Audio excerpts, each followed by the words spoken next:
इसके बाद देखेंगे मानव रोग। परजीवी यानी प्रोटोजोआ द्वारा होने वाला रोग कौन कौन सा है, उसके प्रभावित अंग, उसका परजीवी, वाहक मच्छर और लक्षण। मलेरिया, तिल्ली एवं आरबीसी मलेरिया रोग से प्रभावित होता है। परजीवी है इसका प्लाज्मोडियम, वाहक मच्छर है मादा एनाफ्लीज। इसके लक्षण है ठंड के साथ बुखार। पायरिया, पायरिया से प्रभावित होने वाले अंग है मसूड़ों। परजीवी है एंटी अमीबा जिंजीवेलिस। इसका कोई वाहक मच्छर नहीं होता है। इसका लक्षण है मसूड़ों से रक्त का निकलना। सोने की बीमारी, यह मस्तिष्क को प्रभावित करता है। इसका परजीवी है ट्रिपेनोसोमा, वाहक मच्छर है सीसी मक्खी। सीसी मक्खी के काटने से सोने की बीमारी होती है। इसका लक्षण है बहुत नींद के साथ बुखार। पेचिस, पेचिस आंत को प्रभावित करता है। परजीवी है एंटी अमीबा हिस्टोलिका। इसके लक्षण है श्लेष्मा एवं खून के साथ दस्त। कालाजार, कालाजार से अस्थि मज्जा प्रभावित होता है। इसका परजीवी है लिस्मेनिया डोनावानी, वाहक मच्छर है बालू मक्खी। इसका लक्षण है तेज बुखार होना। परजीवी यानी प्रोटोजोआ द्वारा होने वाले रोग को एक बार ध्यान से सुनेंगे और इसको याद रखेंगे। मलेरिया, पायरिया, सोने की बीमारी, पेचिस और कालाजार, यह सभी रोग परजीवी यानी प्रोटोजोआ द्वारा होता है। इसके बाद देखेंगे जीवाणु यानी बैक्टीरिया के द्वारा होने वाला रोग कौन कौन सा है। रोग, उससे प्रभावित अंग, जीवाणु के नाम और उनके लक्षण। टिटनस तंत्रिका तंत्र को प्रभावित करता है। जीवाणु का नाम है क्लोस्ट्रीडियम टेटेनी। इस जीवाणु के वजह से यह बीमारी होता है। इसका लक्षण है तेज बुखार, शरीर में ऐंठन, जबड़ा बंद होना। हैजा आंत को प्रभावित करता है। यह विब्रियो कॉलेरी जीवाणु के कारण होता है। इसका लक्षण है लगातार दस्त और उल्टियां। टाइफाइड आंत को प्रभावित करता है। यह साल्मोनेला टाइफी जीवाणु के कारण होता है। इसका लक्षण है तेज बुखार, सिर दर्द, पेट दर्द एवं त्वचा पर चकत्ते। क्षय रोग फेफड़ा को प्रभावित करता है।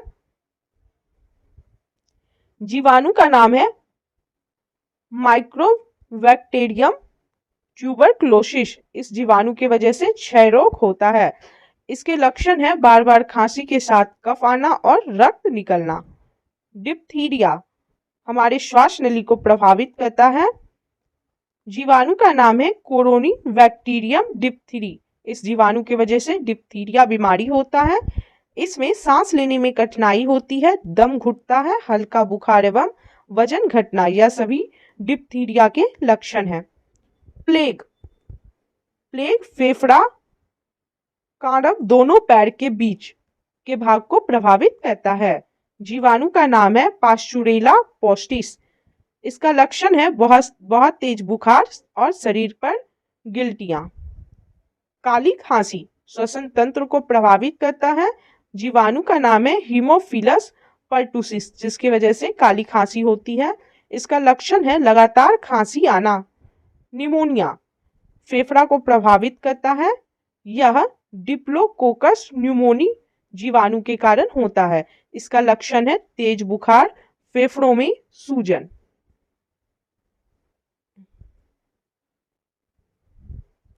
कोढ़ तंत्रिका तंत्र त्वचा को प्रभावित करता है। जीवाणु का नाम है माइकोबैक्टीरियम लेप्री। इसका लक्षण है शरीर पर चकत्ते, तंत्रिकाएं प्रभावित करता है। गोनोरिया मूत्र मार्ग को प्रभावित करता है। जीवाणु का नाम है नाइसेरिया गोनोरियाई। इसके वजह से गोनोरिया बीमारी होता है। इसका लक्षण है मूत्र मार्ग में सूजन। सिफिलिस सिसन को प्रभावित करता है। यह बीमारी टेपोनमा पैलिडम के जीवाणु के कारण होता है। इसके लक्षण है शिश्न में घाव। एक बार फिर से ध्यान देंगे, जीवाणु यानी बैक्टीरिया द्वारा होने वाले रोग है टिटनस, हैजा, टाइफाइड, क्षय रोग, डिप्थीरिया, प्लेग, काली खांसी, निमोनिया, कोढ़, गोनोरिया और सिफिलिस, यह सभी रोग जीवाणु यानी बैक्टीरिया के द्वारा होते हैं। मैकुलॉच ने 1827 ईस्वी में सर्वप्रथम मलेरिया शब्द का प्रयोग किया।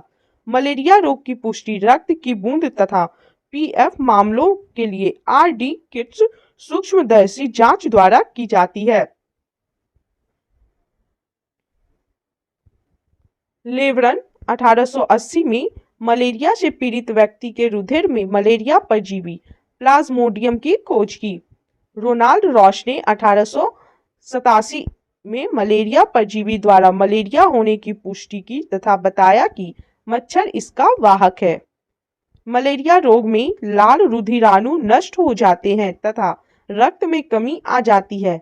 इसके उपचार में कुनैन, पेलुड्रीन, क्लोरोक्वीन, प्रीमाक्वीन औषधि लेनी चाहिए।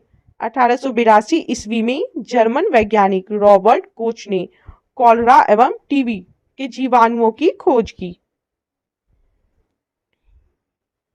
लुई पास्चर ने रेबीज का टीका एवं दूध का पॉस्चराइजेशन की खोज की। बच्चों को डीपीटी का उन्हें डिप्थीरिया, काली खांसी एवं टिटनेस रोग प्रतिरक्षीकरण यानी इम्यूनाइजेशन के लिए दिया जाता है। हेलमिंथस द्वारा होने वाली बीमारी देखेंगे। पहला है अतिसार यानी डायरिया।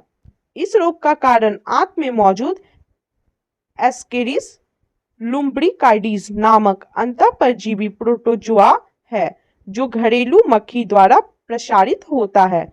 इसमें आंत में घाव हो जाता है। इसमें प्रोटीन पचाने वाला एंजाइम ट्रिप्सिन नष्ट हो जाता है। यह रोग बच्चों में अधिक पाया जाता है। दूसरा है फाइलेरिया। यह रोग फाइलेरिया बैंक्रोफ्टाई नामक कृमि से होता है। इस कृमि का संचारण क्यूलेक्स मच्छरों के दंश से होता है। इस रोग में पैरों, वृषण कोशों तथा शरीर के अन्य भागों में सूजन हो जाता है। इस रोग को हाथी पांव भी कहते हैं। फफूंद यानी फंगस द्वारा होने वाली बीमारी देखेंगे। पहला है दम्मा यानी अस्थमा। मनुष्य के फेफड़ों में एस्परजिलस फ्यूमिगेट्स नामक कवक के स्पोर पहुंचकर वहां जाल बनाकर फेफड़ों का काम अवरुद्ध कर देते हैं। यह एक संक्रामक रोग है। दूसरा है एथलीट फुट। यह रोग टीनिया पेडिस नामक कवक से होता है। यह त्वचा का संक्रामक रोग है जो पैरों की त्वचा के फटने, कटने और मोटे होने से होता है। तीसरा है खाज यानी स्कैबीज। यह रोग स्केरस स्कैबीज नामक कवक से होता है। इसमें त्वचा में खुजली होती है एवं सफेद दाग पड़ जाता है। चौथा है गंजापन बाल्डनेस। यह टीनिया कैपिटिस नामक कवक से होता है। इसमें सिर के बाल गिर जाते हैं। पांचवा है दाद रिंगवॉर्म। यह रोग ट्राइकोफाइटॉन लेरुकोशम नामक कवक से फैलता है। यह संक्रामक रोग है। इसमें त्वचा पर लाल रंग के गोले पड़ जाते हैं। विषाणु वायरस द्वारा होने वाली बीमारी कौन कौन सी है? बीमारी, उनसे प्रभावित अंग, विषाणु के नाम और लक्षण देखेंगे। एड्स। एड्स से प्रभावित होता है प्रतिरक्षा प्रणाली। WBC एड्स से प्रभावित होता है। विषाणु का नाम है HIV। HIV से एड्स होता है। इसका लक्षण है रोग प्रतिरोध क्षमता का नष्ट होना। डेंगू ज्वर, हड्डी तोड़ बुखार। यह संपूर्ण शरीर खासकर सिर, आंख एवं जोड़ को प्रभावित करता है। अर्बो वायरस से डेंगू ज्वर होता है। इसका लक्षण है आंखों, पेशियों, सिर तथा जोड़ों में दर्द होना। पोलियो, गला, रीढ़, नाड़ी संस्थान पोलियो से प्रभावित होता है। विषाणु का नाम है पोलियो। इसके लक्षण है ज्वर, बदन में दर्द, रीढ़ की हड्डी, आंत की कोशिकाएं नष्ट हो जाती है। यह सभी पोलियो के लक्षण हैं। इन्फ्लुएंजा, यह संपूर्ण शरीर को प्रभावित करता है। मिस्को वायरस यानी ABC से इन्फ्लुएंजा रोग होता है। इसका लक्षण है गलशोथ, छींक और बेचैनी। चेचक, यह संपूर्ण शरीर को प्रभावित करता है। वेरियोला वायरस से चेचक रोग होता है। इसका लक्षण है तेज बुखार, शरीर पर लाल लाल दाने।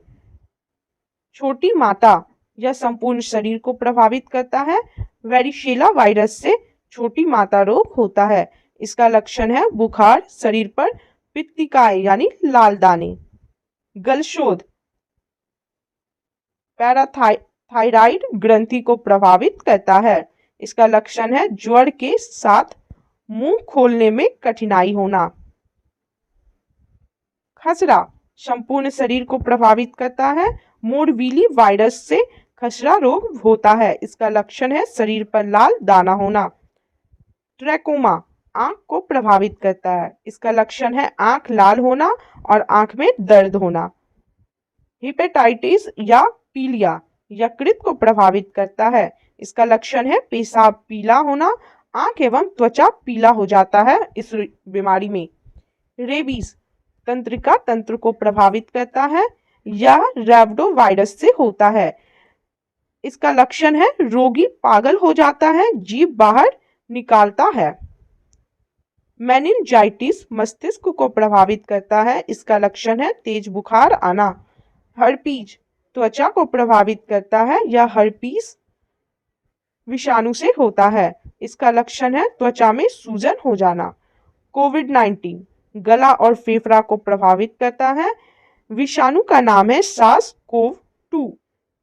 इसका लक्षण है बुखार, खांसी, स्वाद एवं गंध का पता न चलना, गले में खराश, सिर दर्द, दस्त, सीने में दर्द, खुजली और दर्द, त्वचा पर चकत्ते आना, सांस लेने में दिक्कत, बोल ना पाना, हिलडुल ना पाना, यह सभी कोविड-19 के लक्षण हैं। एक बार फिर से विषाणु यानी वायरस द्वारा होने वाली बीमारी कौन कौन सी है, आप लोग इसे ध्यान से सुनिएगा और इसको याद करने का कोशिश कीजिएगा। एड्स, डेंगू ज्वर, पोलियो, इन्फ्लुएंजा, चेचक, छोटी माता, गलशोथ, खसरा, ट्रैकोमा, हेपेटाइटिस या पीलिया, रेबीज, मेनिंजाइटिस, हर्पीस और कोविड-19, यह सभी विषाणु यानी वायरस से होने वाली बीमारी है। एड्स का फुल फॉर्म होता है एक्वायर्ड इम्यूनोडिफिशियेंसी सिंड्रोम। जीका बुखार, जिसे जीका रोग के नाम से जाना जाता है, जीका वायरस के कारण उत्पन्न होता है। जीका बुखार मुख्यतया एडिस प्रकार के मच्छर के काटने से फैलता है। शारीरिक संबंध बनाने और खून चढ़ाने से भी इसके फैलने की संभावना होती है।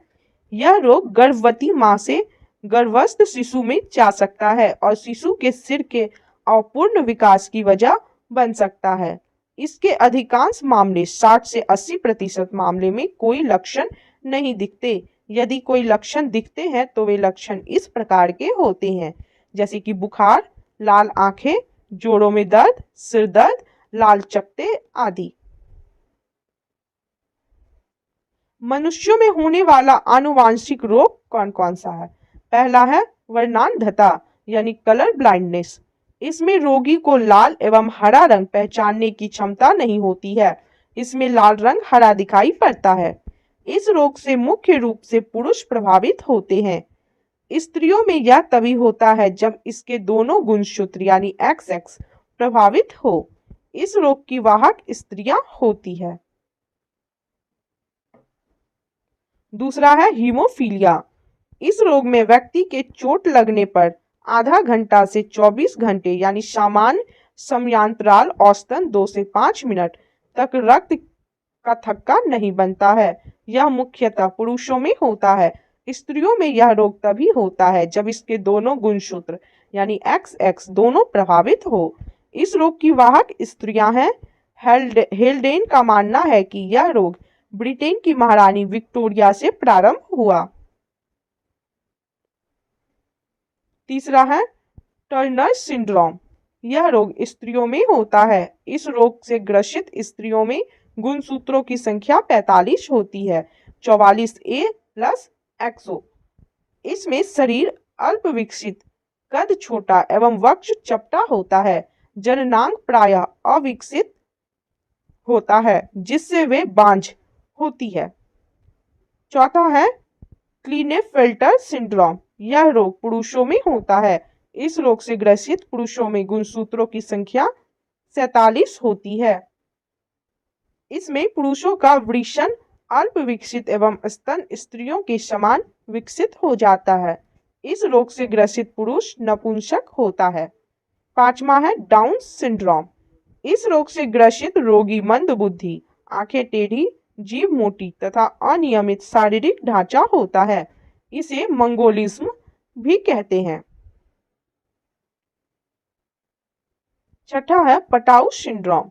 इसमें रोगी का ऊपर का ओठ बीच से कट जाता है, तालू में दरार हो जाता है। इस रोग में रोगी मंद बुद्धि, नेत्र रोग आदि से प्रभावित हो सकता है।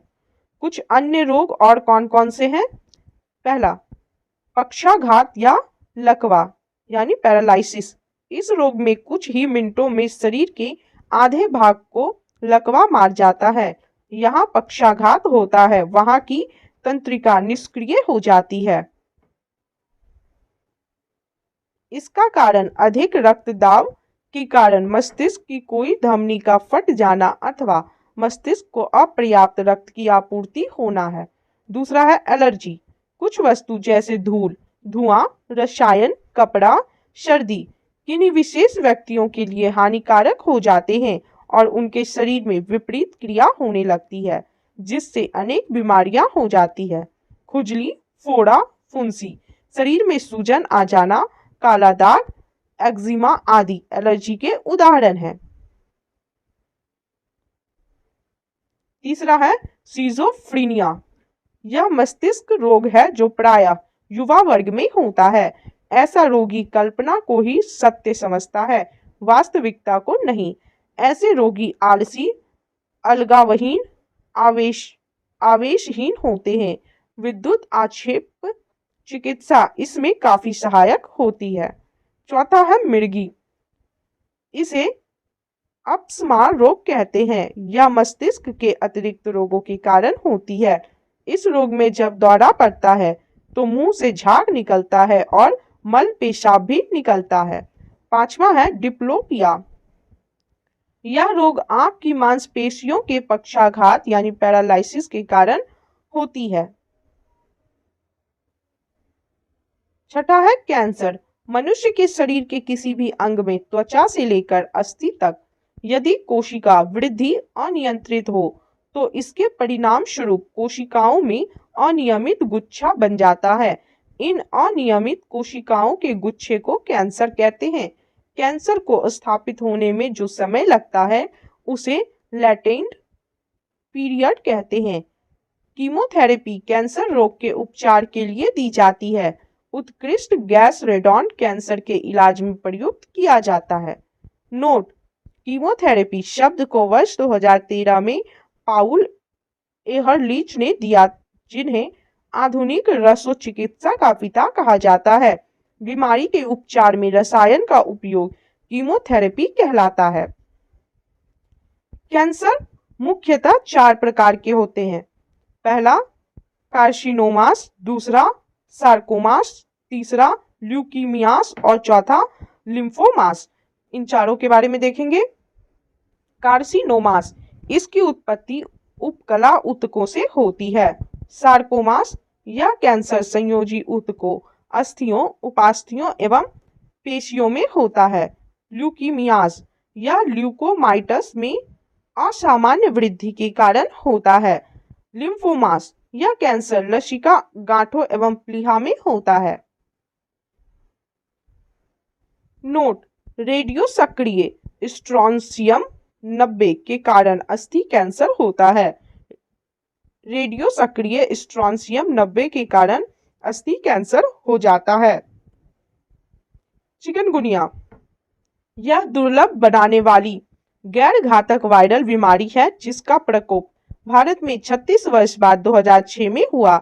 यह चिकनगुनिया वायरस से होता है। यह मादा एडिस मच्छर, मुख्यतया एडिस एजिप्टी मच्छर के काटने से फैलता है। मनुष्य ही चिकनगुनिया वायरस का मुख्य स्रोत होता है। मच्छर संक्रमित व्यक्ति को काटकर अन्य लोगों को काटते हैं, जिससे यह बीमारी फैलती है। संक्रमित व्यक्ति से यह बीमारी किसी और को नहीं हो सकती। नोट: इटाई इटाई नामक रोग कैडमियम के कारण होती है। इटाई इटाई नामक रोग कैडमियम के कारण होती है। एलिसा एंजाइम लिंक्ड इम्यूनो सोर्बेंट एसे, यह एचआईवी वायरस की जांच करने की एक प्रणाली है। इससे पता चलता है कि व्यक्ति एड्स पीड़ित है या नहीं। इसे एलिसा टेस्ट कहते हैं। वेस्टर्न ब्लॉट टेस्ट, यह एचआईवी संक्रमण की खास जांच है जो पॉजिटिव होने पर बताता है कि व्यक्ति एचआईवी से ग्रस्त है। HIV-24 एंटीजोन PCR एचआईवी की स्पष्ट जांच, इससे रोग की तीव्रता की जानकारी मिलती है।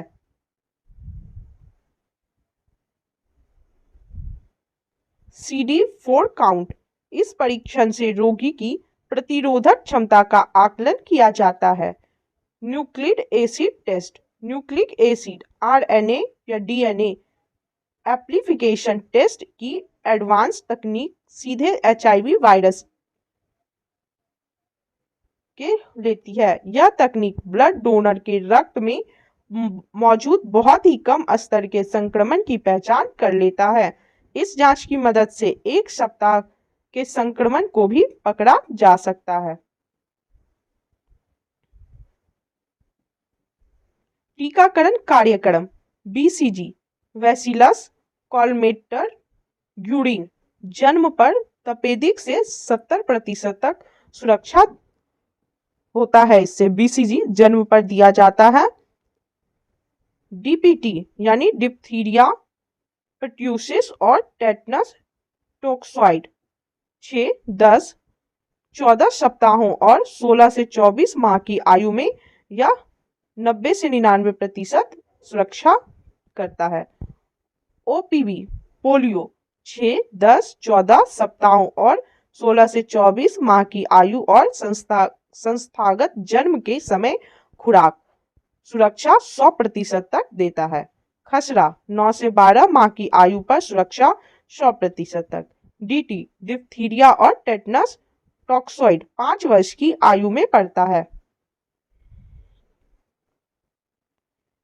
TT टेटनस टॉक्सॉइड 10 वर्ष और 16 वर्ष की आयु में पड़ता है। और TT गर्भवती महिलाओं के लिए 2 खुराक या अगर 3 वर्ष के भीतर टीका लगा हो तो यह TT का खुराक पड़ता है।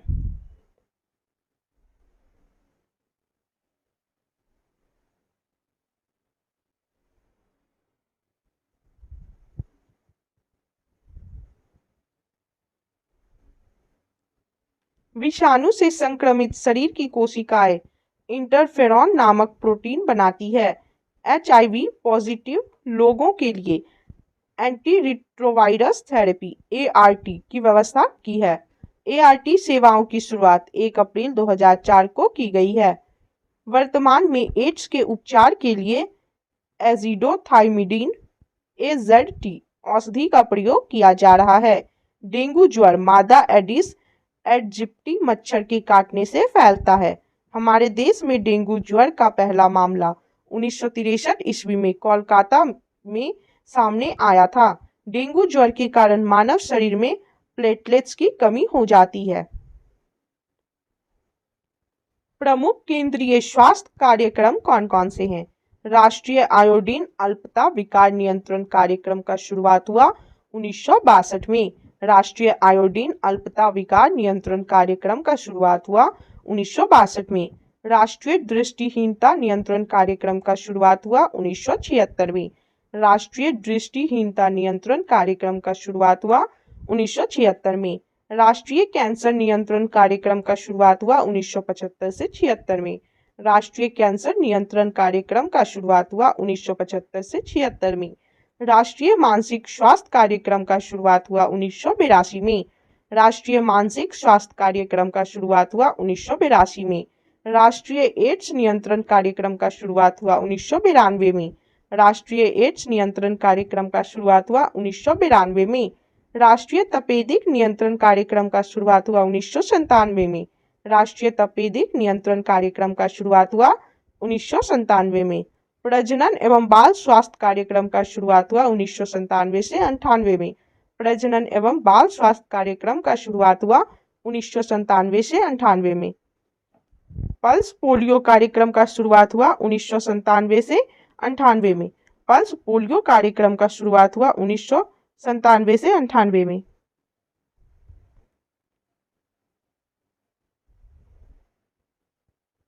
समन्वित रोग निगरानी परियोजना का शुरुआत हुआ 1997 से 98 में। समन्वित रोग निगरानी परियोजना का शुरुआत हुआ 1997 से 98 में। जननी सुरक्षा योजना का शुरुआत हुआ 2003-04 में। जननी सुरक्षा योजना का शुरुआत हुआ 2003-04 में। वंदे मातरम योजना का शुरुआत हुआ 2004 में। वंदे मातरम योजना का शुरुआत हुआ 2004 में। पोलियो वैक्सीन का विकास 1952 ईस्वी में जोन साल्क तथा 1962 ईस्वी में अल्बर्ट साबिन द्वारा किया गया। पोलियो वायरस 3 प्रकार के होते हैं, टाइप 1, टाइप 2 एवं टाइप 3। इसी आधार पर विश्व में पोलियो रोगियों की 3 श्रेणी होती है। सबसे कम मरीज टाइप 2 के और अधिकतर टाइप 3 के मरीज होते हैं। इसलिए पोलियो से निपटने के लिए अधिकतर वैक्सीन टाइप 3 के लिए तैयार की गई है। इसका विषाणु सबसे छोटा होता है।